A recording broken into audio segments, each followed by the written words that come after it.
Hello మిత్రులారా, నేను మీ ప్రశాంతి. ఈ రోజు నా ఇంటర్మీడియట్ ఫాస్టింగ్లో ఇది డే 3. ఏదైనా మనం స్ట్రిక్ట్గా ఫాలో అవ్వాలనుకుంటే 2 days చేసి డెఫినెట్గా ఆపేస్తాం. నేను ఆ బ్యాచ్. అందుకే స్ట్రిక్ట్గా కాకుండా ఇష్టంతో చేయాలని ఫిక్స్ అయ్యా. 14 hours ఫాస్టింగ్ తర్వాత ఒక గ్లాస్ గోరువెచ్చని నీళ్ళు యాజ్ యూజువల్ తాగేశాను. బ్రేక్ఫాస్ట్కి ముందు ఒక మార్నింగ్ డ్రింక్ ఉంటే బాగుండనిపించింది.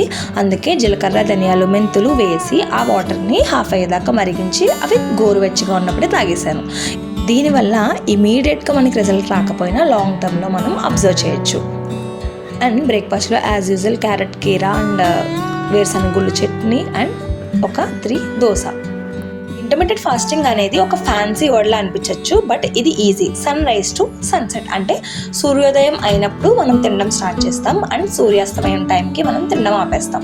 అంతేకాని లేట్ నైట్ అర్ధరాత్రులు అన్ని తినడాలు ఇవన్నీ చేస్తే మనం పొట్టలో అంటే గ్రైండర్లో వేసినట్టు ఎక్కువ సామాన్లు వేస్తే అది మాత్రం ఎన్ని రోజులని పర్ఫెక్ట్గా వర్క్ అవుతుంది, ఏదో రోజు షెడ్కి వెళ్ళిపోద్ది.